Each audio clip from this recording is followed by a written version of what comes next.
Welcome, everyone. My name is Peter Young. I'm a member of the Committee 100, and I'm also head of the Committee 100 Asian American Career Ceilings initiative. I am very, very pleased to have the 4 panelists here today, and we're going to conduct a fireside chat.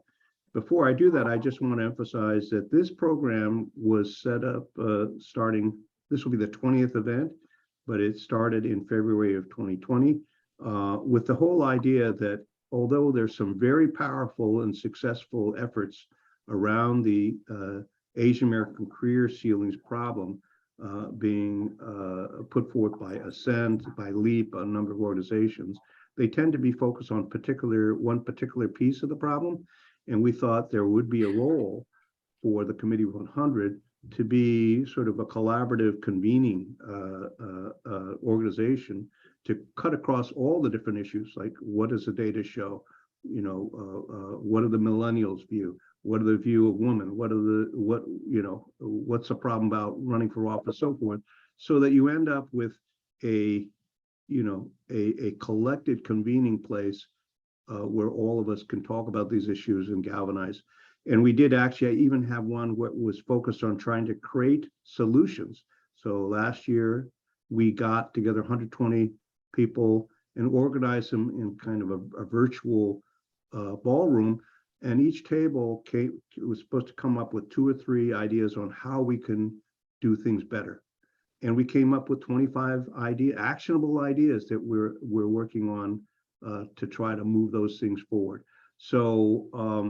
So that's the general idea, and we'll keep going as long as we're doing something useful. Today's event is part of probably a very important issue, which is the technology industry, because it's a very visible, very important industry that has a lot of growth but has its own issues related to the career ceiling problem. We're very fortunate to have 4 really terrific panelists.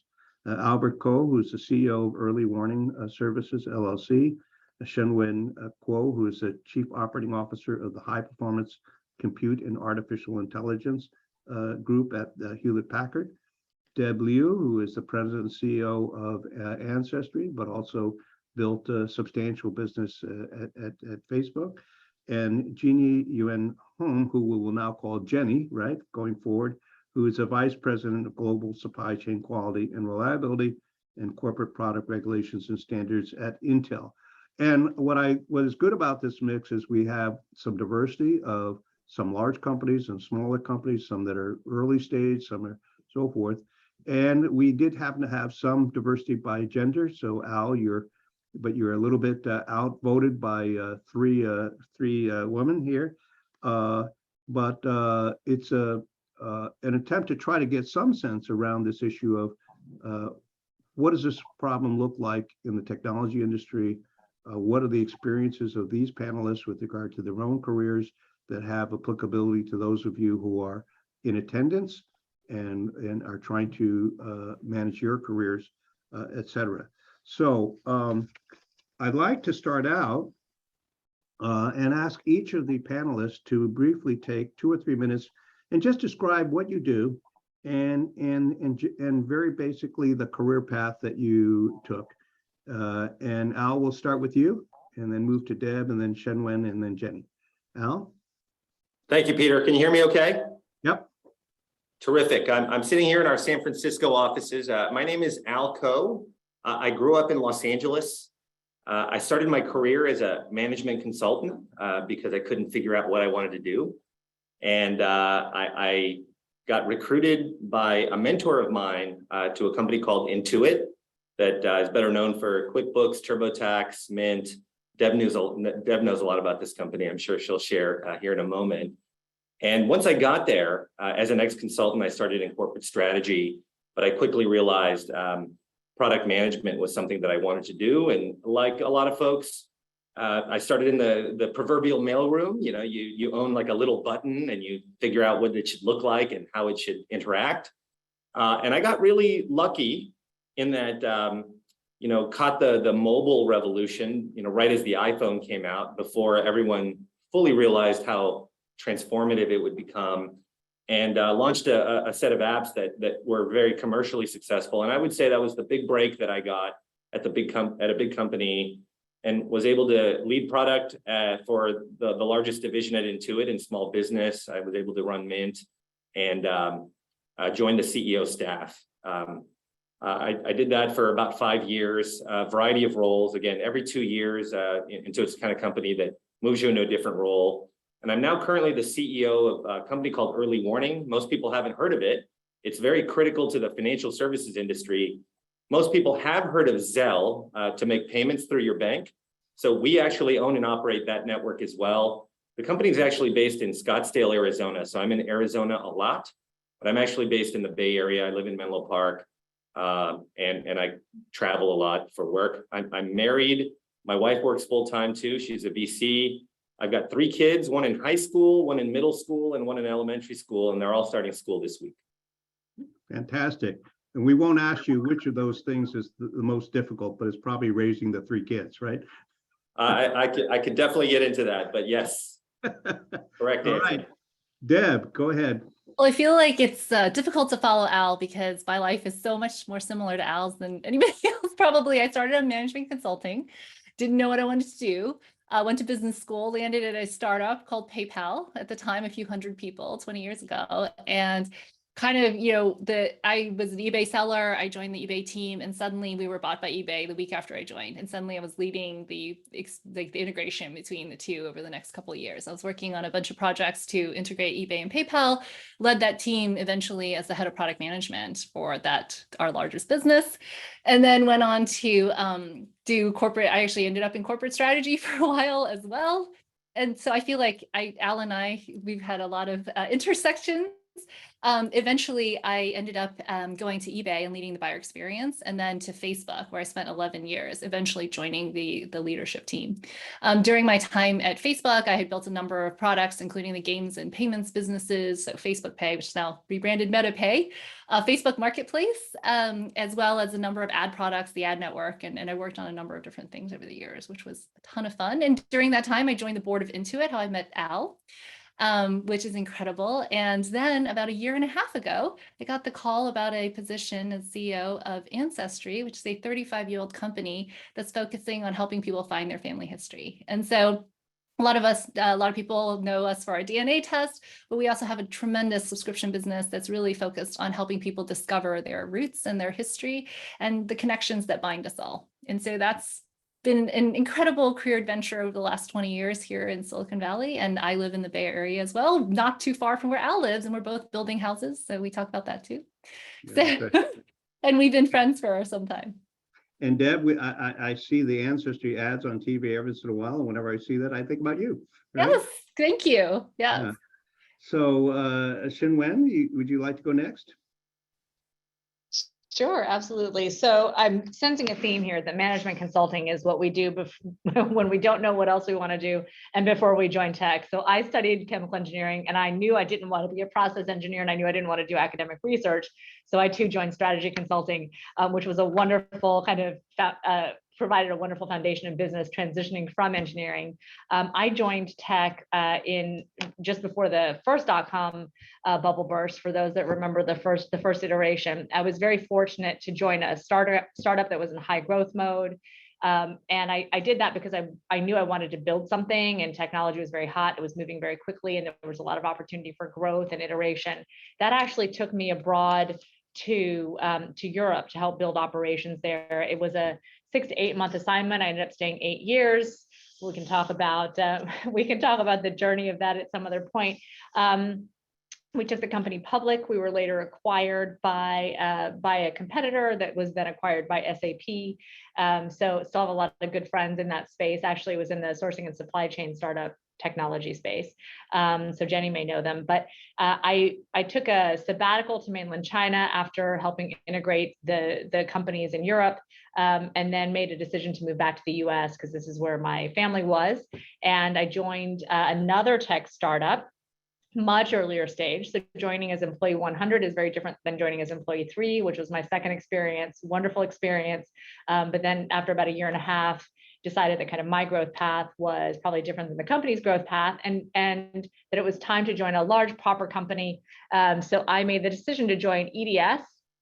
Unbeknownst to me, it was a few months before the acquisition by HP was announced. So I made the decision to join because I wanted a larger company with more opportunity to grow my career and look for professional opportunities. So a few months later, I definitely got what I wished for, because we went from about 160,000 people to about 300,000 people overnight.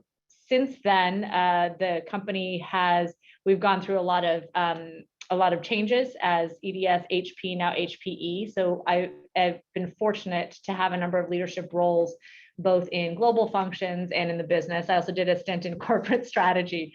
So we've got a bit of that in common.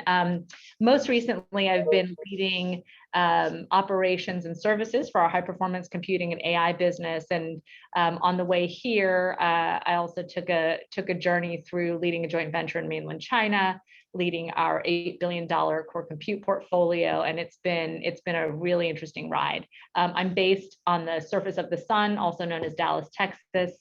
Oh my gosh.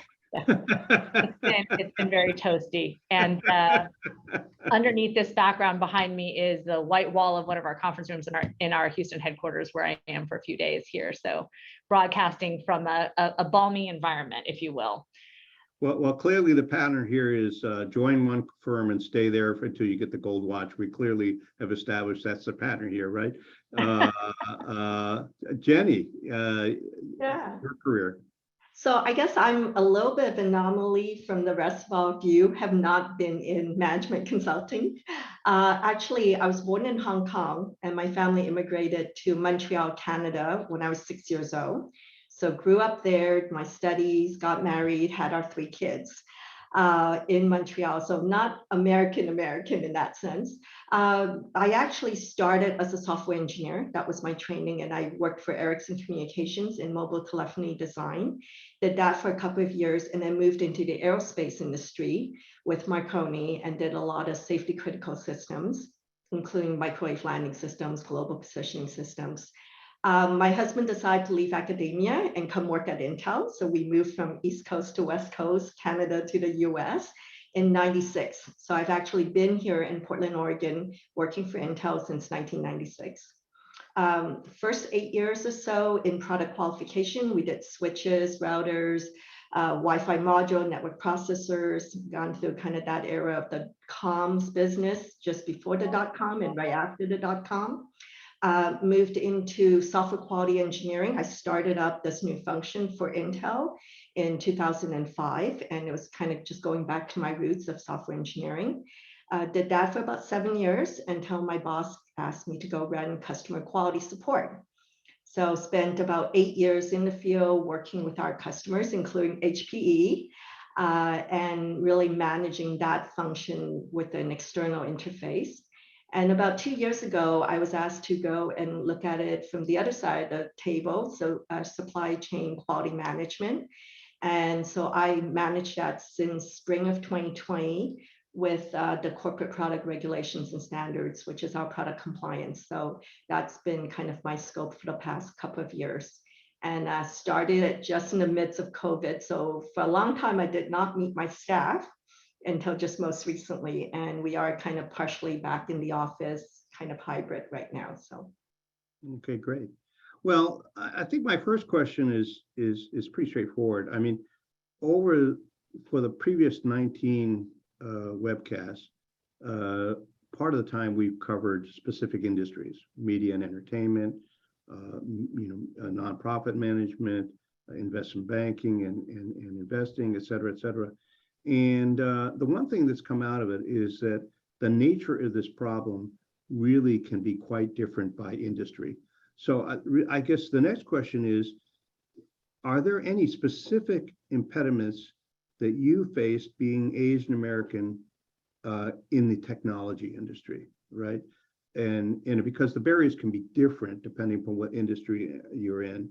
And, and not only what were some impediments you specifically faced, but also stepping back and looking at the careers of a lot of people around you who are Asian American, do you have any impediments you think Asian Americans face as Asian Americans in the technology industry. And I'll open it up to any panelists, anyone who wants to speak or not speak, it's up to them. So maybe I'll go ahead and get Go started. ahead, Jenny. Point. So I think when we say barrier, I think there's two levels of barriers. I think from a representation for East Asians, there's a lot of us in the tech industry because most of us had the encouragement to go into the sciences, to engineering. It's a very popular kind of profession, more so than maybe artistry, drama, English, right? And so I think if I actually look at our Intel and even the companies I've worked with in Ericsson and Marconi, there are a lot of Asians in the population. The difference is how far up the executive level do they get, right? And I think partly culturally, we're not taught to really promote ourselves. There's a lot of humility and being humble, and we work hard and we get things done. But sometimes because you're really good at what you're doing, management would love to keep putting you in that same role to keep doing it because you get the job done. And there is a little bit less motivation for some leaders to move you up or move you to other roles and rotation, different jobs. And if you're not asking for it, those opportunities don't come up. And so I think sometimes it's a bit of what we don't ask for, right? So we need to be the squeaky wheel every once in a while to really get noticed, right? Yes. Anyone else want to comment? Yeah, to build on what Jenny said, which I think is such an excellent point. There's a saying that another Asian American colleague here mentioned in a discussion we were having, which is very different from culturally how we're raised, right? And the saying is closed mouths don't get fed. So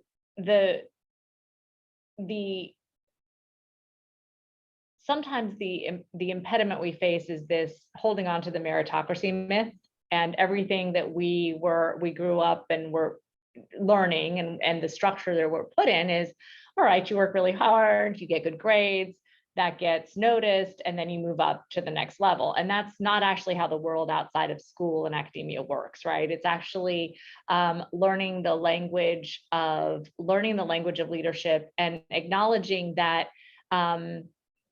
that for many of our peers and our colleagues and ourselves, leadership in the US and in Western cultures doesn't always look like we look. And so there's a need to just acknowledge the elephant in the room.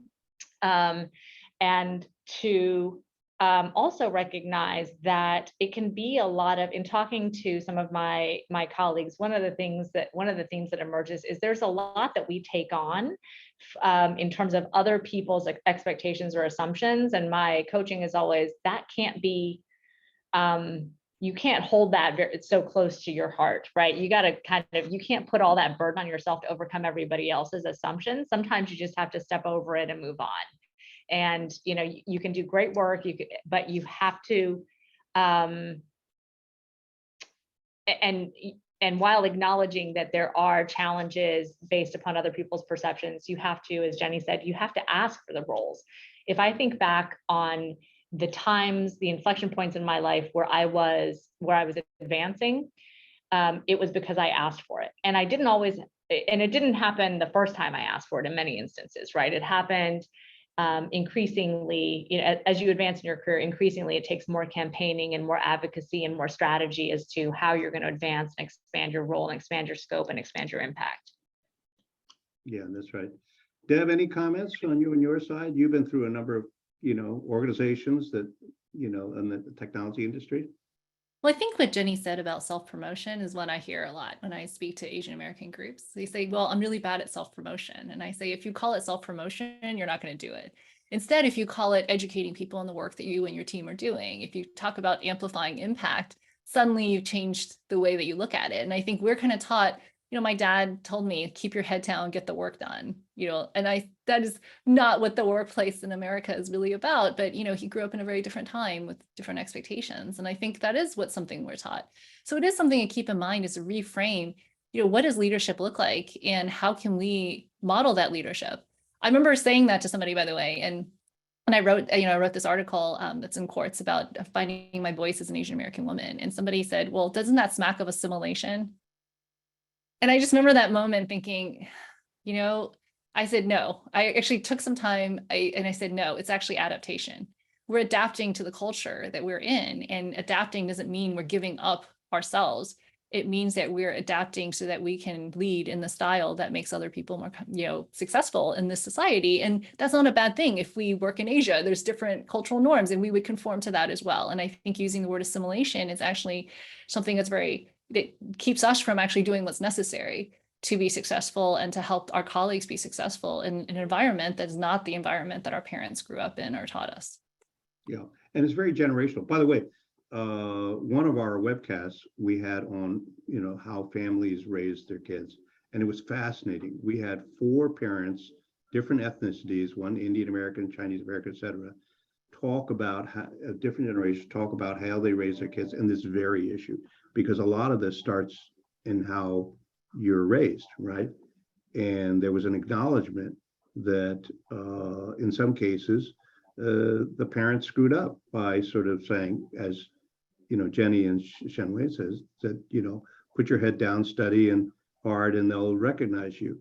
And so I think that's a big issue, and a lot of this is those of you in the audience, you have to think about it saying, do I need to rebel from what my parents were telling me what to do? But you should also say, look, if I have kids, I got to think about this, right? I got to think about how I raise them to help them succeed, right? In the current environment. Al, your comments? Yeah, first of all, I love the earlier comments and the insights. Thank you for those. I'll start with a couple of things that I think are truths and biases that are out there, good and bad. So one, in my own life experience, overwhelmingly, people of all stripes are nice people, want to do the right thing, and want to work with the best possible colleagues around them, whoever they are. And I think it's important to start with that. I feel that way. I hope everyone here feels that way, that most people are not monsters with an agenda. Most people just want to do the best possible work, and it requires a team to do that. I think that's very important. It's also important to recognize there are some favorable stereotypes. I don't know that I try to amplify them, but that work in our favor. So on this panel, I only know Deb from before, but I understand all 3 women have a technical background, certainly undergraduate study. I majored in history, and specifically colonial Latin American history, probably the worst thing to study to try to get a job. But funny enough, when I was graduating from college, and I kind of went down that traditional path, I was interviewing at consulting firms and investment banks. At one particular investment bank, kind of a renowned bank, some guy just was making conversation during an interview. I was a senior in college, and he said, "Oh, you're a history major. How do I know that you're good at math?" And I said, "I'm Korean, so don't worry about it." And I was just making light of it. I was just making light of it, right? He was making small talk. I was making small talk. And then it turned serious. He said, "Oh, yeah, that's true. He didn't even give me the math test that everyone else got, and I got an offer." And I tell that story as kind of a silly story, but there are biases. Or in my career, people just assume I'm a software engineer, even though I'm a humanities guy. I went to law school, so I am not technical, even though I've had to learn a lot of elements of it. And I would say that generally works in my favor, right?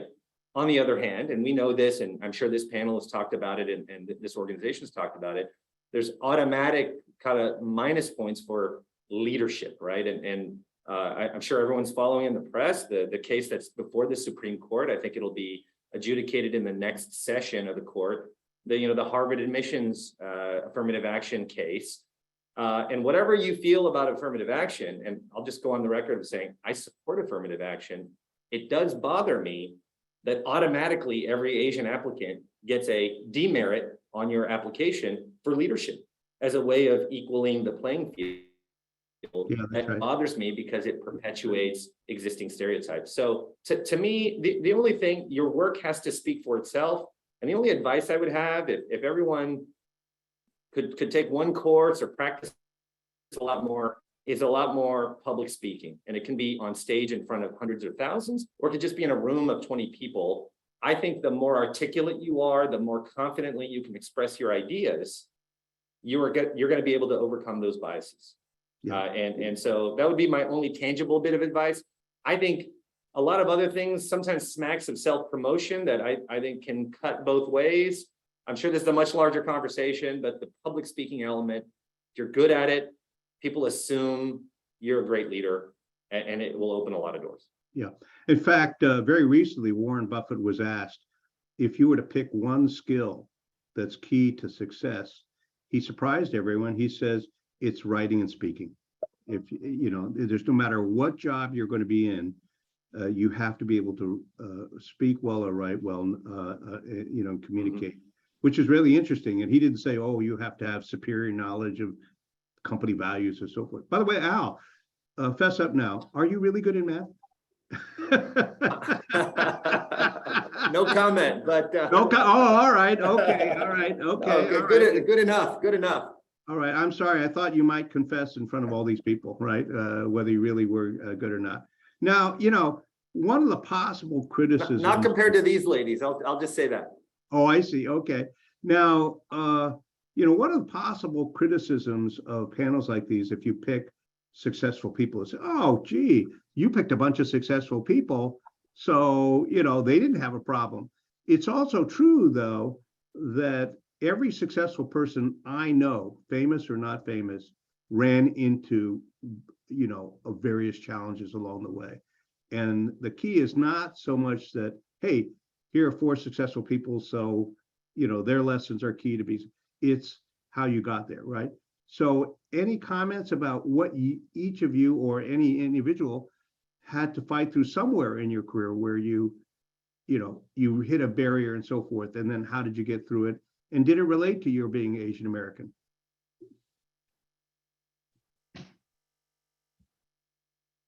So I'll touch on something Al mentioned, that I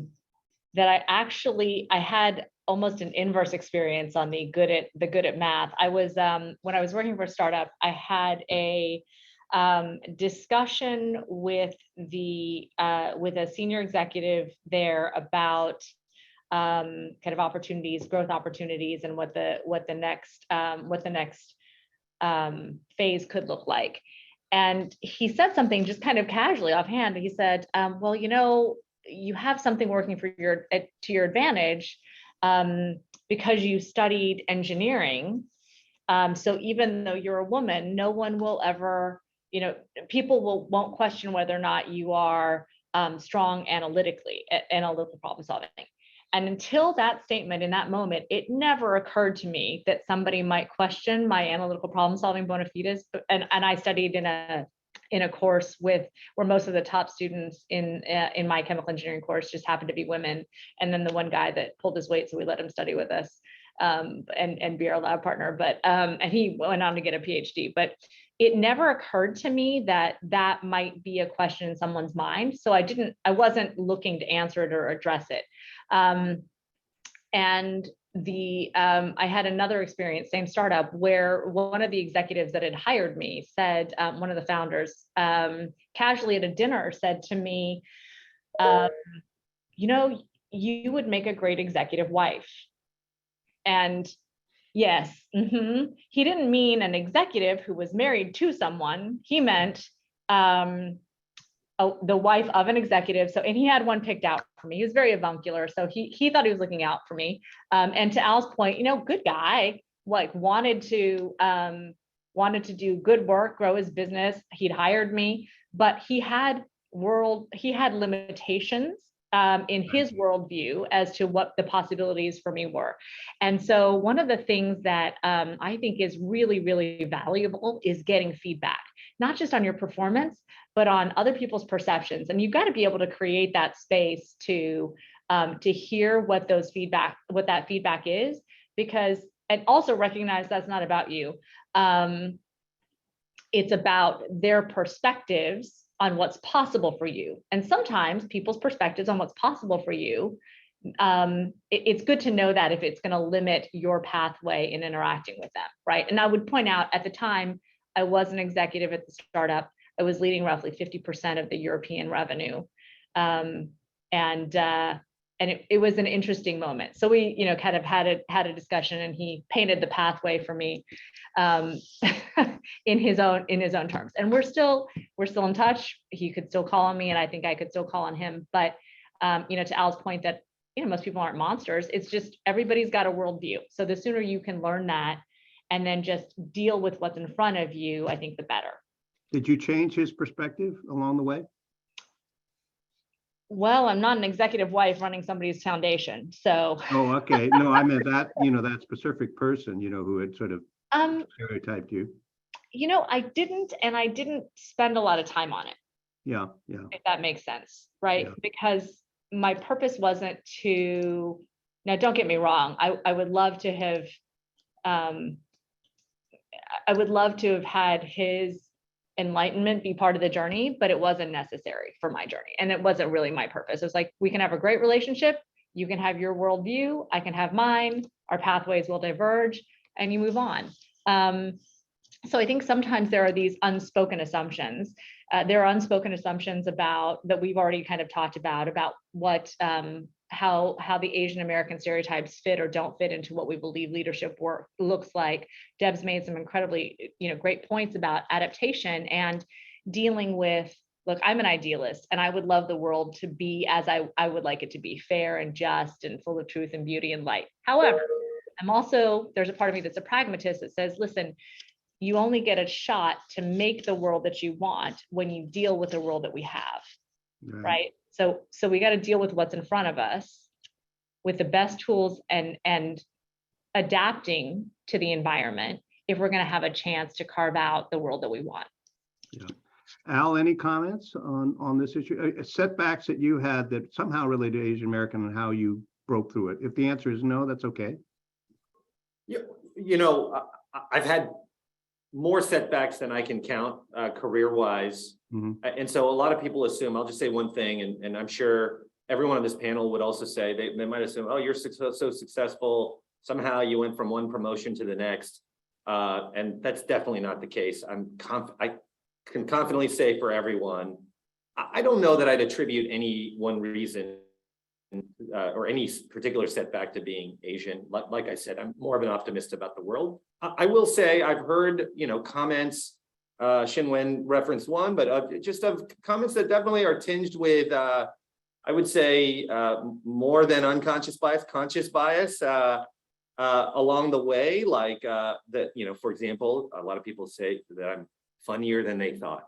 Well, what does that mean? I like to think I'm a funny guy, but then they thought, right? This is someone that I meet for the first time, kind of thing. So it's out there. Those biases are out there. But I think, at the end of the day, pick yourself up, keep focusing, and good things will happen. And I do think people like optimists. People like people who are going to be resilient. And so I think that's just a leadership principle that I tell anyone. But I think the setbacks are real, but I wouldn't, and the biases are real, but if you wallow in the self-pity of so-and-so is excluding me, I mean, at the end of the day, you have to control your own destiny. That would be my perspective. Yeah. I remember when, unlike Jenny, but like Shin-Wen and Al and Deb, I started out in strategy consulting at Bain & Company when there were 23 people. And I went through early on, the first year, I went through an experience related to being Asian American, which could have killed my career. Because and Bill Bain brought me in the office and he says, I have good news and bad news. And I said, okay. He said, the good news is you've been incredibly good at solving client problems and complex problems and so forth. But the very thing that has caused you to be successful in school, at the schools you've gone to in the Harvard Business School, is to show people how smart you are. And you're pissing people off because you don't know it. You're not trying to make them feel bad, but they feel bad because you're trying to show that you have the answer. So you got to figure out how to deliver the answer in a way that doesn't cause them to feel bad. So you better change. But, if you keep this going on, you're not going to be here. And that was the first thing. But he actually said, I understand it's your upbringing, right? I mean, that's the way, Asian American kids are supposed to be, right? Be really smart, demonstrate. So, but that was a major change in my perspective on the world. Deb, anything on setbacks and what you learned from it?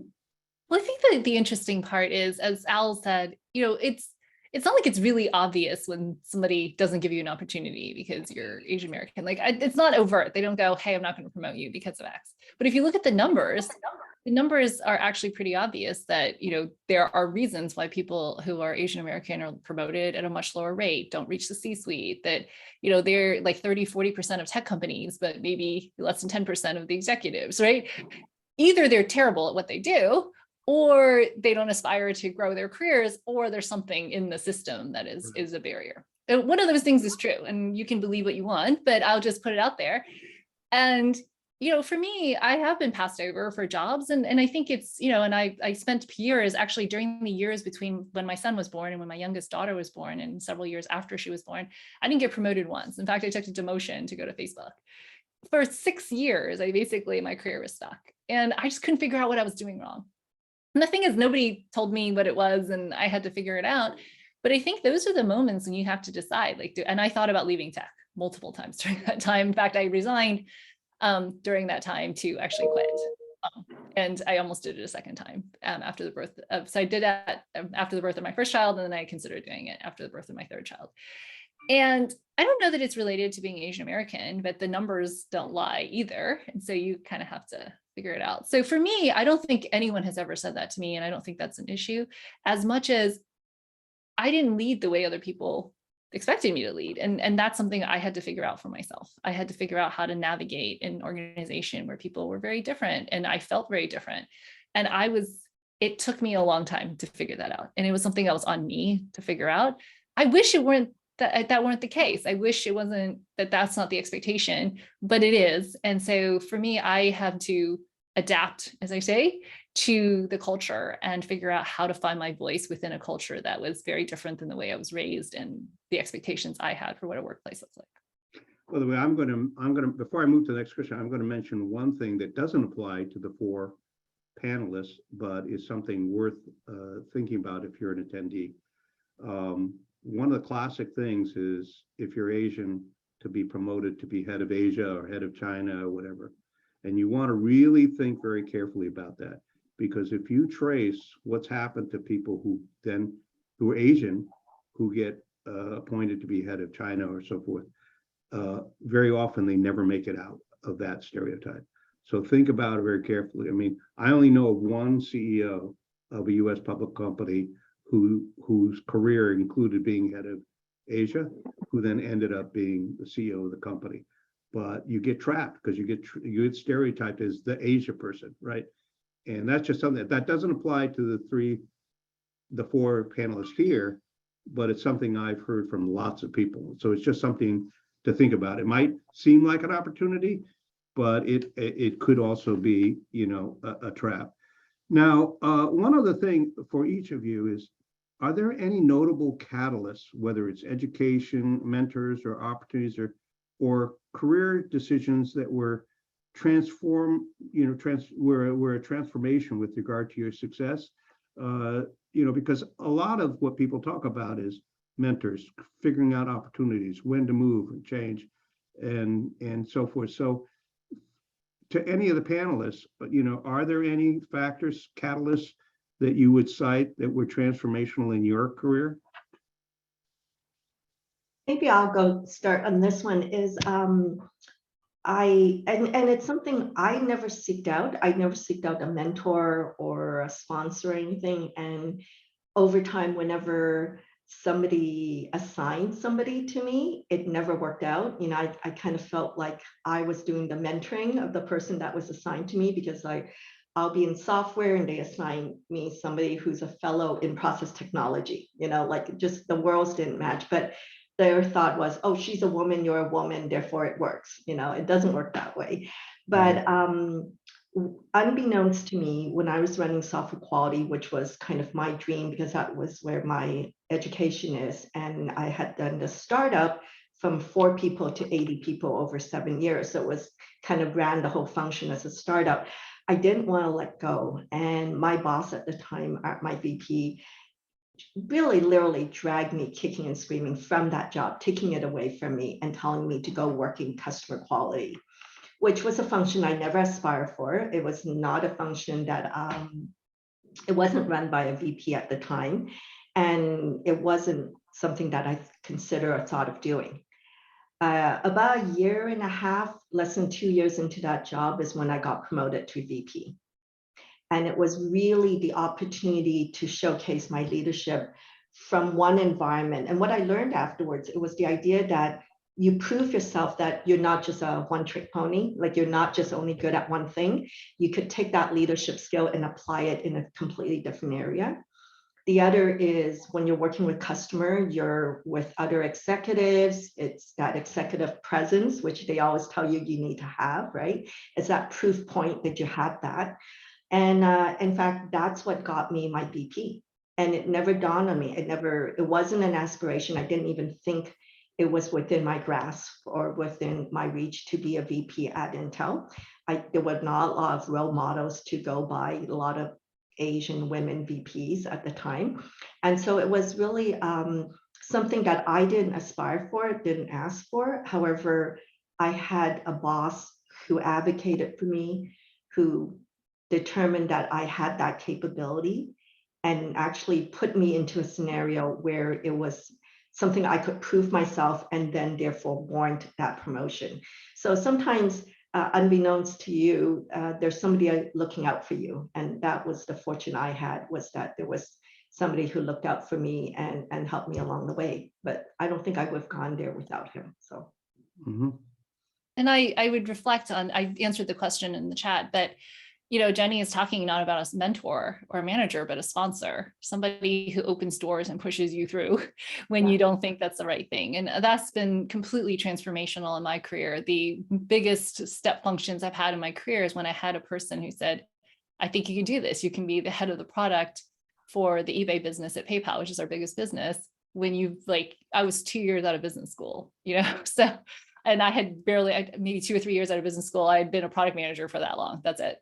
And that was a huge step function for my career. And the next one was when I was thinking about leaving tech, and somebody, you know, the VP I went to resign to said, I'll get you another job. And I headed up the buyer experience at eBay.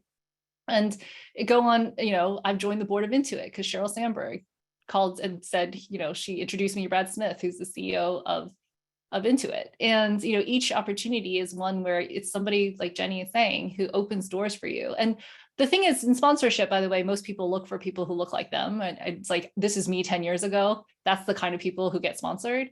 And so if there's not a lot of people like you in the executive suite, it's much harder. But that said, each one of these people, you know, look nothing like me, have very, very different backgrounds, but each of them opened incredible doors for me. And I think that that's something that our community could use more of, is these sponsors who are going to help us, you know, advance. And I would not be here today without kind of a handful of people. And I've written a lot about this on my newsletter and other places in my book. You know, these are the people who really transform your career. And I just think that we underestimate how important that is. And Jenny highlights exactly what that means. Yeah, and you know, there's sort of there's kind of a catch-22 for Asian Americans, which is if you don't have that many senior Asian Americans, then there are fewer Asian American mentors. So you really got to change your definition of mentor and say, look, okay, I have a disadvantage because there are not a lot of senior people who can mentor me. So you got to say, I've got to redefine it and say, I should try to create mentors regardless of what their ethnicity is, because otherwise I'm not going to succeed.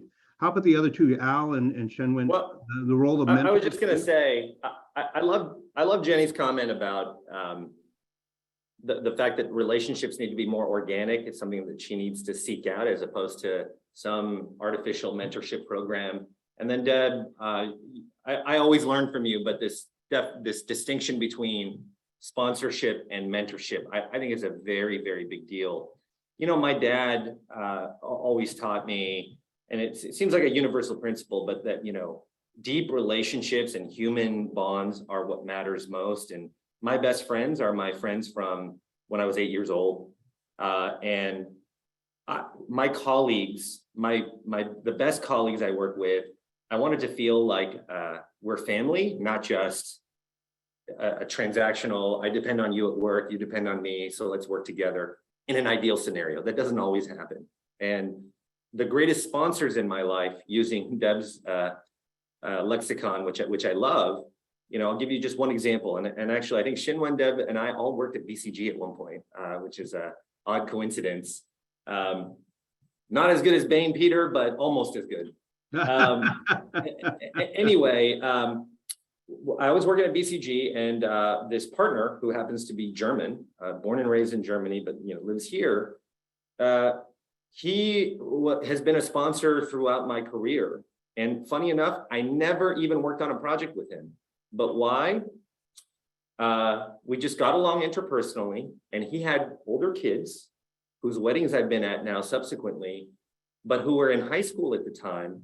And I took the time to just mentor them through the college application process. Why?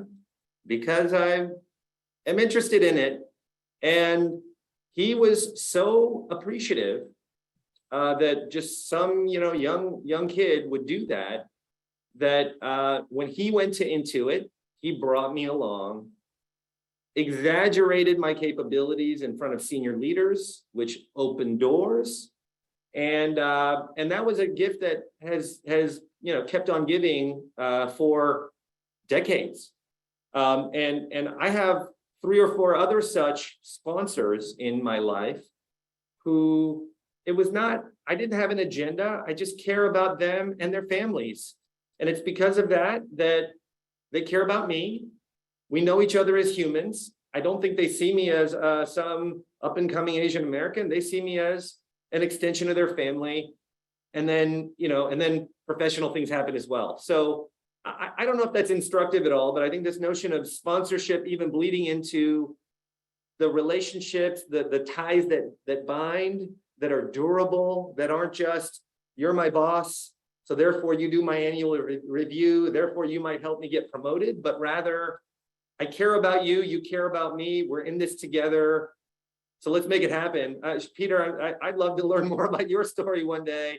I'm sure you have a gazillion of those as a pioneer that helped pave the way for us.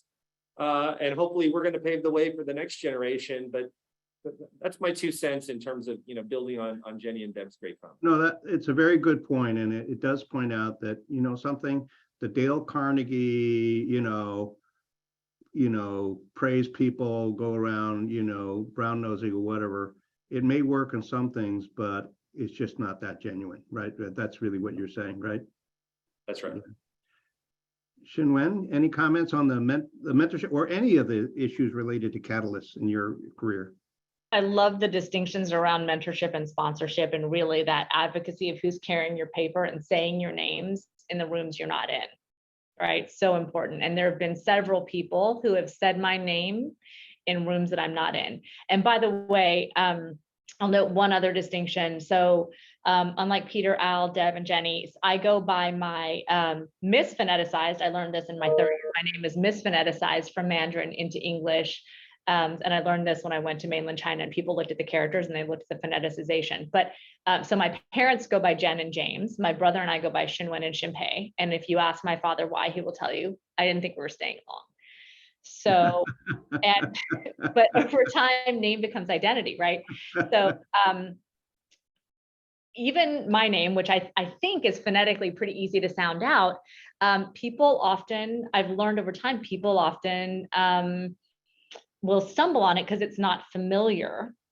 And I've actually had senior executives I've known for a decade who mispronounced my name in a Zoom call, by the way, where the name was spelled out underneath my face. And it's not because they're trying to be disrespectful or anything like that, but they're just they're moving fast. The topic was, and they were, accessing something that was familiar to them.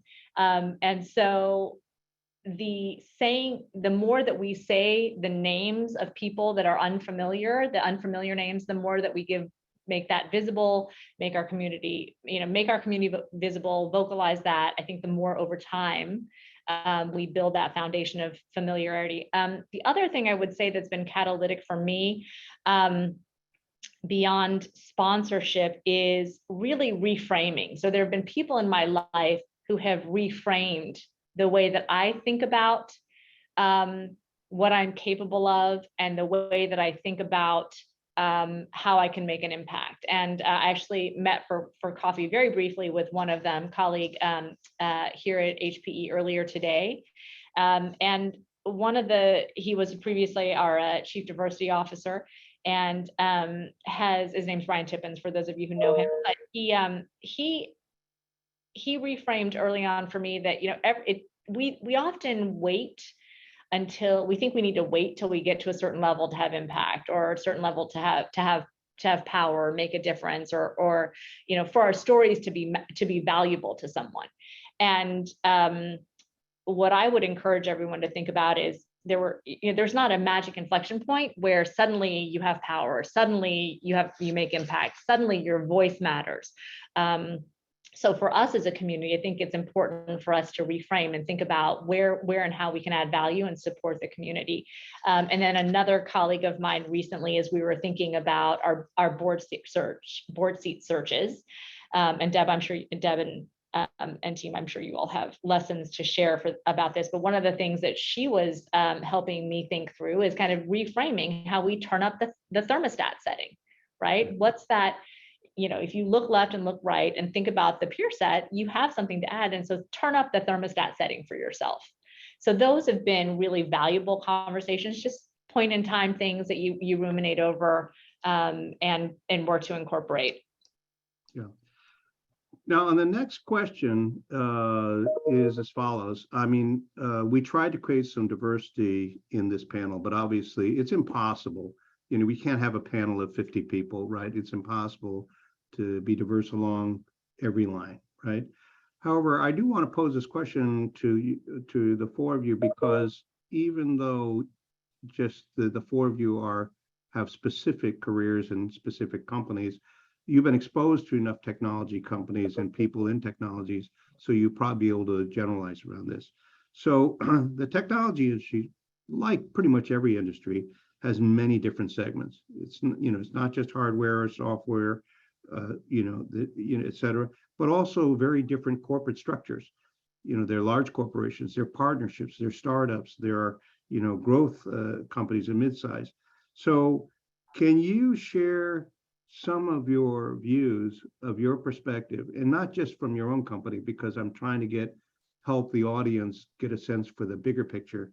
Can you share with the differences that you see, particularly along, for example, startups and growth companies and large companies, but also some of these different segments, whether the problem of Asian American career ceilings is different, either more serious or different in character, and point the way into why, in a way, answer it in a way that helps you, audience say, okay, what am I going to get myself into if I say join a startup versus an Intel or HP, right? A little complicated question, but an important question. So I'll take a cut at it. My time at both startups, and I think it matters when you join, but you are wearing all hats, right? You're leaning in and solutioning and wearing all hats. So you're kind of doing everything. It's a wonderful opportunity to see things end to end and to have the full context of how the business problem gets solved for the end customer.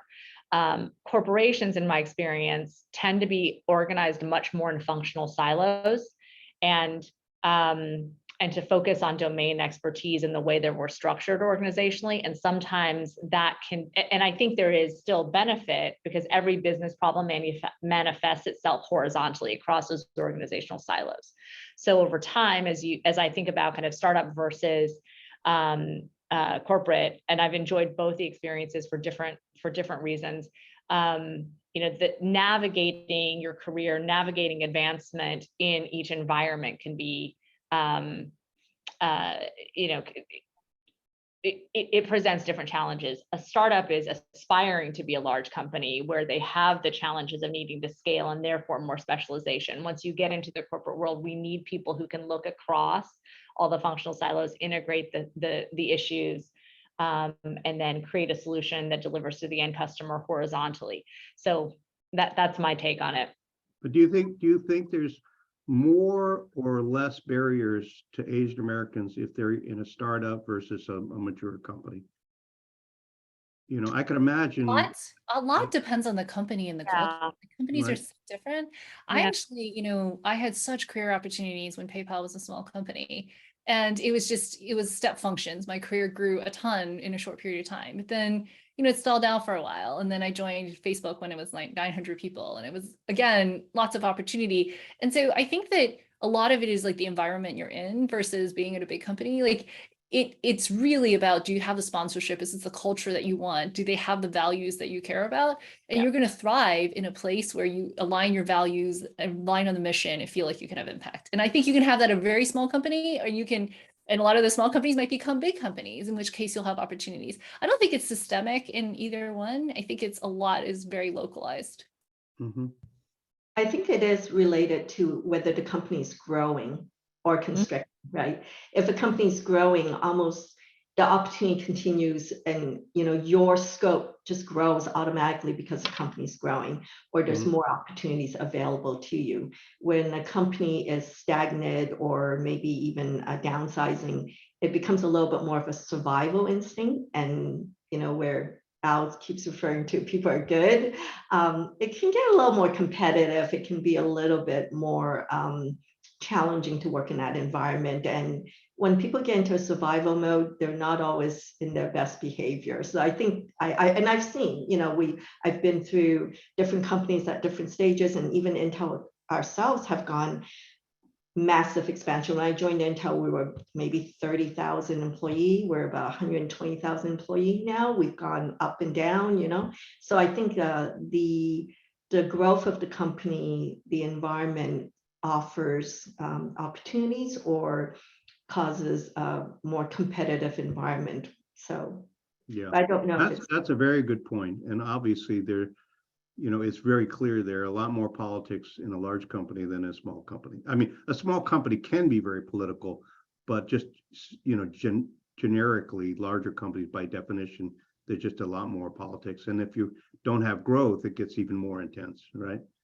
So, yeah, go ahead, The only add I'd make, Peter, is I do think there are big regional differences. I don't have the data on promotion, but in terms of the environment. So, I know Deb is at a principally Utah-based company. My company is principally based in, Scottsdale, Arizona, where there's very few Asian Americans.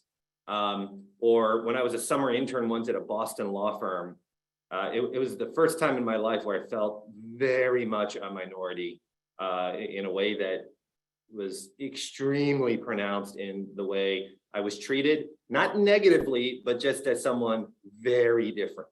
Yeah. And so I do think to the degree that feeling comfortable in your environment, large or small, matters. The industry you pick, the city that you're in will have an impact. I'm not here to suggest one is better than the other. I don't have the data.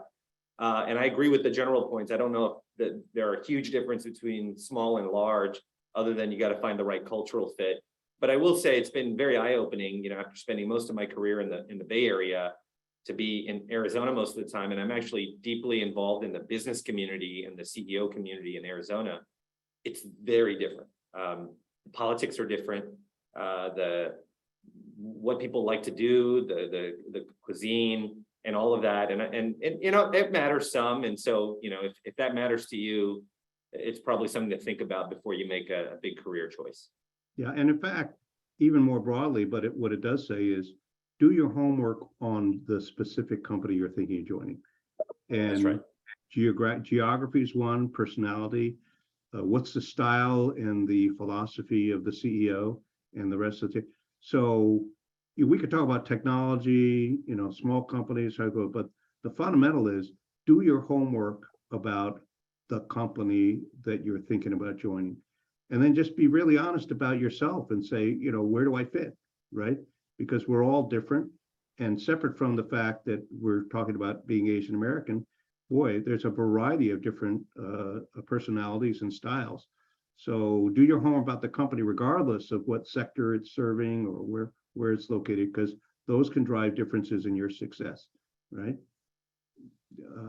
So I just want to remind the audience that we are going to leave about 10 or 15 minutes for questions at the end. I notice people have, have been putting in questions under the Q&A.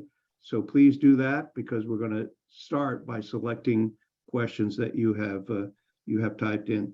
So one of the questions is this, which is, one of the things that's very important is not to make a decision about an industry based on what it looks like exactly today. You know, an example is, if you want to be a doctor, you shouldn't think about what it's like to be a doctor today. You should think about how it's changing, because, you know, the people who became decided to be doctors, 20 years ago, the whole medical profession has changed dramatically. It's trying to be, an individual doctor practicing has become almost impossible. Now, 10 years from now, it's going to be even more different. So I guess the question is this: the technology industry, without question, every 5 years is changing pretty dramatically. If you were to put your crystal ball in front of you and say, how is the technology industry going to change over the next 5 to 10 years? Because a lot of the people in the audience here are actually mid-career or early career. So for them, it's not what does Intel or HP or Ancestry or early warning look like today. It's what are the industry going to look like in 5 or 10 years, when that's when I'm going to be trying to succeed. Any comments on what the changes you see and how they relate to this question about career advancement for Asian Americans? I didn't promise any easy questions, so this one's a tough one. I think there are 3 trends that help kind of open doors and level the playing field a bit more. The first is around the move to more remote or hybrid work. So HPE is very, very remote enabled. We're very focused on finding the best talent where that talent exists. Sometimes there's time zone proximity issues and pragmatic things like that for serving customers, but that move towards more remote work, I think, enables us to, in the same way that it enables, kind of the broader talent pools to be more flexible about the responsibilities they may have to childcare or elder care and their communities. It also kind of opens up geographically where that talent can be placed. Now, I do personally think there is advantage, particularly early in your career, and I had advantages, I think, from being able to be in the room and actually build relationships. I think Deb made a great point about learning to read the room, and that all communication will be filtered through the relationship you have with the individual. She made it written in the Q&A, and so I'm an advocate of kind of the hybrid model of in-office some days, but also that remote work, I think, opens up the flexibility. The second piece, I think, is this the reframing of communities and the diversity of communities and how they can get built. So, for example, none of us, actually Al and Deb, I guess, knew each other before, but Peter brought us together. I was introduced to Peter through Bhakti, who I know is listening and is supporting. And he and I happened to connect because we've not had the opportunity to meet in person. So none of us have actually met in person, but kind of the technology enables that kind of diversification, the spread of the community. So that in and of itself, I think, opens up new opportunities for people to make their voices heard in different ways, and democratizes kind of, again, that giving voice to your story before you reach some mythological inflection point of power. So, but it's certainly going to change the way you develop relationships and mentors and so forth, because you can't do it exactly the same way remotely than in person. And well, it certainly means it'd be hard to discriminate based on height, right? Because everyone's the same height in Zoom, right? Any other comments about crystal ball, the industry changing, and what impact that might have on this Asian American career ceilings issue? Well, I would say, like, Al, I am an optimist. I mean, I believe the future is better than the past and we can move towards that future together, in which case I think tech is going to be a really important force in the future. And so having people with diverse voices and backgrounds there is only going to be more important over time. And so, you know, I think it's a great field. I am very happy and fortunate to be a part of this field at a time when it was booming. And I think it's going to continue to grow over the next 20 years. And I would totally encourage my kids to do, you know, to enter that field someday. Growth, as Jenny said, growth can make a huge difference, right? And the technology industry in general is growing. So not every company is growing, but in general it's growing. So obviously it makes for easier success, right? Yeah. Al, any comments, any predictions? Deb took the words out of my mouth. The only thing I'd add is tech and biotech, you know, so those are growth, but I think, you know, to say any one industry, the advice I always got, which is why I majored in colonial Latin American history, do what you love. And if you do what you love, then it's not going to feel like work. And then you're going to be really good at it. And then if you're really good at it, then people will notice and it will open other doors. And I would say sometimes people can try to be overly prescriptive about, if I do X and Y, then some outcome will happen. And life doesn't work that way, right? Relationships don't work that way. So I think as long as you do what you love, then you're going to have some base level of happiness, no matter how the career works out. And more likely, you're going to do better. So, you know, I have 3 kids. One of them is like almost in you know, going to go apply to college. And I try to inculcate, find something that you really love to do, where you would do it even if mom and dad weren't forcing you to do that, which also happens from time to time. And, you know, hopefully we can all live by that. Yeah, I I think do that's, want to echo what Al said. You know, it's so important. And I've been having this conversation a lot lately with mentees and even with my staff, that the idea of doing something you love makes the world of difference, because as we've all seen in the last couple of years, it's been really hard to maintain our work-life balance and where our priorities are. And, you know, if we're not going to work every day and feeling that we're getting a good return on that investment, because I point out to our folks, it doesn't matter if you're in front of the computer or on a conference call, whatever, essentially 2/3 of your life is on your job, because even if you're not sitting in front of that computer, you're thinking about that work. And if you don't love what you're doing, it's not worth the value that you're giving into it, right? It's not worth the time investment, the energy, the effort. Then you're in the wrong job, you're in the wrong profession. And I say this to everybody that I coach and mentor, is go with the job that is what you love doing. And I've said this with my kids for many, many years. And I'm very fortunate that my kids all pick profession, not necessarily in engineering, more in medicine, but they're at least doing what they love. And they spend way more hours working than I do. So it's really critical. but you have to tell them that they have to accept what comes with that profession. Yes. So if you really want to be an actor, great if you love it, but you have to accept that 99% of people going into acting ended up waiting tables in order to make a living. If you're okay with that, that's all right, but make sure you look at the other aspects and say, am I okay, you know, with that? Yeah. With that, we have some questions. I'm going to start with a few. So the first one is from Henry Tang, who is a Committee 100 member and one of the founders.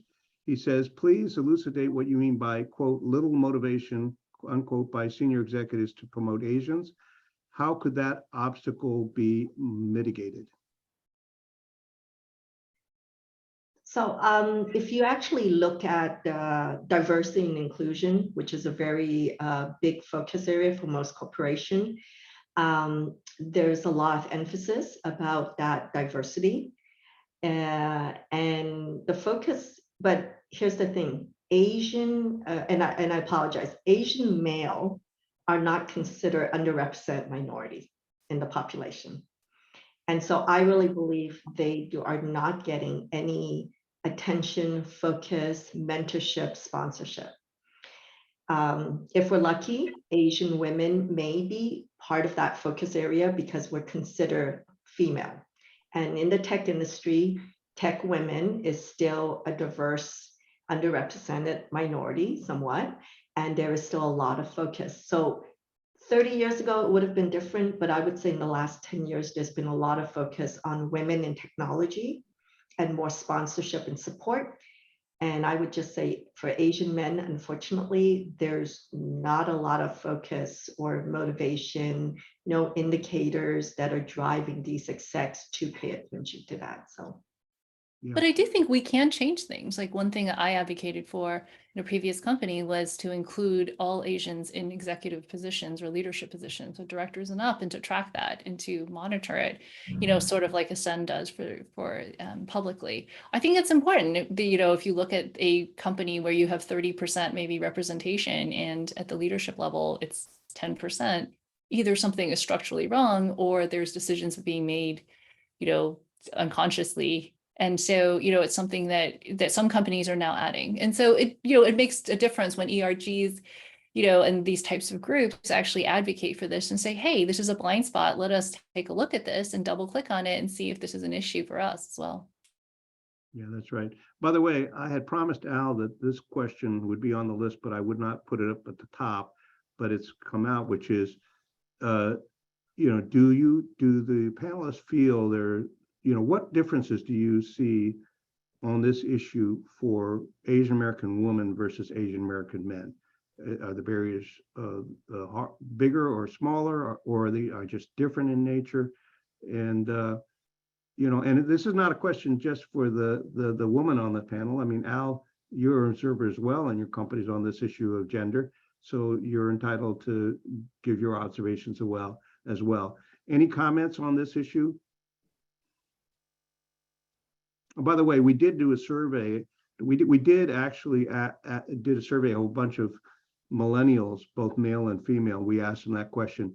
It was very revealing, the difference in how the woman who answered the question, how they viewed the career barriers and at what stage than the men. It was very interesting. I'd be curious whether it's Deb or Peter, or if others, even on this webinar, have any data. You know, Deb referenced a couple of times, and I've read a number of studies as well on, you might have 30% of associates at a law firm are Asian, but only 5% of the partners. Or you name your company, you see that phenomenon of very good representation at the associate level, and then very little at the executive level. And I think that mostly reflects amazing educational achievement, but then barriers along the career, right? What I have not seen is then those ratios broken out by sex. So do Asian females actually do better or worse? So without having seen the data, I would imagine on one hand, Asian females have the double whammy of the Asian funnel or bad funnel, but also the woman bad funnel, which again, I actually just read, I think it was in the Wall Street Journal like last week, that the pay gap between male and female starts immediately after graduation and then only grows over time for the same major, same profession over the course of one's career. So without having seen the data, I would imagine it is, broadly speaking, compounded for women.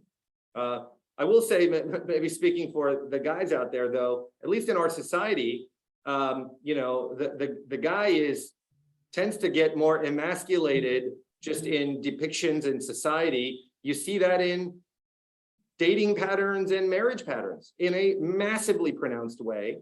So I don't know if that then changes the numbers at all, but again, I like to look at the data and just draw my conclusions from the data, which I don't have. Let me share the data. Actually, Yeah, Buck is on here. He's helped with Ascend Okay. pulling data together. There's a number of studies that Ascend has put together, and I think and I'm looking at the study. So I'll drop an answer to Buck's question because he did a ton of the work, and you guys can click on the study. There's many studies that they have worked on. So I think it's, I'll just type the answer under Buck's question, and then you guys can see some of the answers there. And yeah, it is worse to be an Asian woman than it is to be an Asian man, but it's worse to be an Asian man than, you know, not I guess. Yeah, that's right. But I mean, I think a lot of minorities fall into the same category. But it has been worse to be female versus male across most industries, except the ones that are dominated by women, like nursing and that sort of thing, right? Putting those aside, it just in general, we're working through trying to create an even playing field for women versus men, right? Any other comments on the male versus for the special considerations for a woman in the technology industry? I don't know that these are specific to tech. I've shared a couple of examples from my startup world, but I'll share a few more that don't relate directly to me. I actually have, I think women, the reality is women have to, today, and it's gotten better, but women today still have to make a different set of trade-offs if they want to start a family. There is a broader and they in general are the primary caregivers for aging parents. And the reality is something's got to give in that, right? We all have greedy jobs, but caregiving also consumes time. And so there are practical realities of needing a support network if you want to have a greedy job and you want to have a family. So that's the first thing, is the trade-offs that women end up having to, the decisions we have to make and how we create the support around us to do that. The second thing is building relationships. So often that sponsorship that we've spoken about, because there aren't a lot of executives that look like us, a lot of senior leaders that look like us, that sponsorship happens by building relationships with people who don't look like us. And frequently the power structure, the more senior power structure, is male. And there are different dynamics that women have to navigate in business when you are working to build relationships and advocacy and sponsorship with more senior male executives. It's just, it can be a more complicated scenario. At times there are dynamics that you're just having to kind of work through. Will things be misinterpreted? How is this going to be? Are comments being made that I'm not comfortable with, right? So I was at a leadership conference dinner with a group of women of all ethnicities or several ethnicities. And after a few cocktails, some of the conversation turned to, has everybody here, who here has had a situation, as we call it, we'll air quote situation. Everybody there had a situation. Unwanted advances, things that happen that, you maybe wouldn't, you definitely wouldn't want to put your daughter in that situation. And so you navigate through it, you kind of step over it. But the practical reality is when there aren't more women leaders in tech, because there aren't more women leaders in tech. And so it's gotten better and we're building towards that. And by the way, again, to Al and Deb's point, I'm an optimist too. It's gotten better and it's getting better. And most people are generally good, but there is a reality that there's a dynamic to navigate. And the third piece is I don't know if it's unconscious or, as Al said earlier, conscious bias, but people often will bring their own views and limitations into making decisions for you as a woman and what you may and may not decide to do, right? If you're single and if you're not married, no kids, oh, she's probably going to get married and probably going to have kids. And so what does that do to her career trajectory and ambition? And so the key is to be conscious that, let's all, we need to be conscious that, we want to the greatest extent possible to be able to be the authors of our own story and making those decisions for ourselves. But I think for women, sometimes there's still kind of a broad dynamic because of the recognition of the first set of trade-offs, right? That, sometimes those decisions are made thematically writ large in a way that they may not be for our male peers. And let's not forget that there, like Al said, there are stereotypes about Asian American men. They're clearly stereotypes about Asian American women, right? And they don't necessarily help in terms of careers, right? So I'm going to have one last question for all the four panelists, but it's going to be a 1 or 2 sentence answer for each of you. But before that, I want to acknowledge 2 things. One is that Buck G, which we want to thank for helping to get some of the panelists. He didn't have a question, but he just had a comment saying he had done an analysis of the Fortune 500 companies that didn't show a difference between, entrepreneurial and mature companies and regionally. The other is a question which, obviously everyone knows the answer is. One of the attendees said, is the tension between China and the US going to make it harder? But I don't think we need to have a long discussion about it. It's not helping, and the hate Asian thing is not helping, and you just have to take that into account, but there's nothing you can do about it. Well, let me say, there's less you can do about it because none of us here is going to be able to fix the US-China, relationship. And it's not just Chinese. I mean, they're lumping everyone together, right? So whether you're Japanese American or Indian American or whatever, there's this general Asia hostility that has erupted in part because of the tension between the China and the US. So the last question, and this is for each of you now has to answer this question, which is, if you had one sentence to give on advice to the attendees about how to succeed in an environment of Asian American career ceilings, what would that sentence be?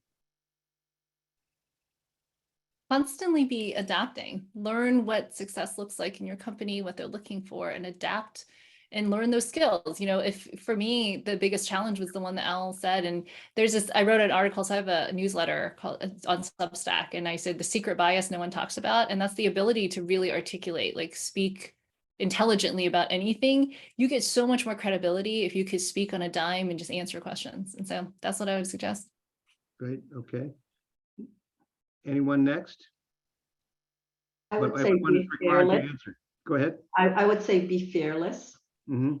It's going to be hard and you're going to think you can't do it, but be confident that you can and give it a try. And there's nothing wrong with failing. If you fail, you learn something and you'll get it right the next time. So just be fearless and take that opportunity, even if you don't think you're ready for it. Yeah, just be confident and go for it. That's right. I'm going to go with a different kind of answer. I would encourage you to have dinner parties at your home very regularly with your colleagues. I mentioned earlier, get to know them as people, get to know them as friends. My wife and I, fortunately, we just agreed we would do that because we enjoy it. Even when we had a super embarrassing little apartment and we invited senior people, and it was definitely a little embarrassing. That's okay. You can have different conversations. You get to know them as human beings, and then that builds relationships that ultimately are the ones that are most rewarding. And no strings attached, just getting to know folks. I would say that's been the greatest treasure, in my career over the last 18 years here in Silicon Valley. And the addendum to Al's comment is help as many of your colleagues get their kids into college. Correct. Shin-Wen, you have the last word. If someone would help me with mine. You have the last word, Shin-Wen, so use it wisely. Al, I'm happy to help. I have in my copious spare time and review college education or college applications. I love everything everyone said, so I won't repeat those. I'll +1 on those. My piece of it, a counsel would be life is an experiment. There's no right answer. It's all experimentation and discovery. Yeah, and you have to be resilient, because one of the things I love is reading the biographies of famous, successful people across many professions, and I can't find a single one that didn't have a major setback in their careers. It doesn't matter whether it's FDR, Albert Einstein, you name it, it's all true. So it's really what Jenny had to say is, how do you be fearless and how do you persevere through change? Because the one thing you can count on is there will be something that happens to you at some point in your life, right? Whether it's under your control or not. So first of all, I want to thank the 4 panelists. The 4 of you did a terrific job. I think the audience, has come away with a lot of good insights and lessons. The last thing I want to say is the 21st Committee 100 Asian American Career Ceilings event will be on September 22nd, and it's going to be different. It's going to be what should the AAPI community learn from the other communities with regard to how they've organized themselves either for getting people elected or otherwise. And there's some important lessons there because we are actually quite behind the African Americans and the Latinos and the Jewish community in terms of, as an ethnic group, right, organizing ourselves to succeed, particularly along the career path. So there will be a notice that goes out, but I encourage you, those who are interested in this topic, it's going to be on September 22nd, and we're going to have some terrific panelists. So thank you again to the panelists for your time and great insights. And thank you for all of you in attendance. I hope you found this to be valuable. Thank you very much. Thank you. Thank you. It was a pleasure.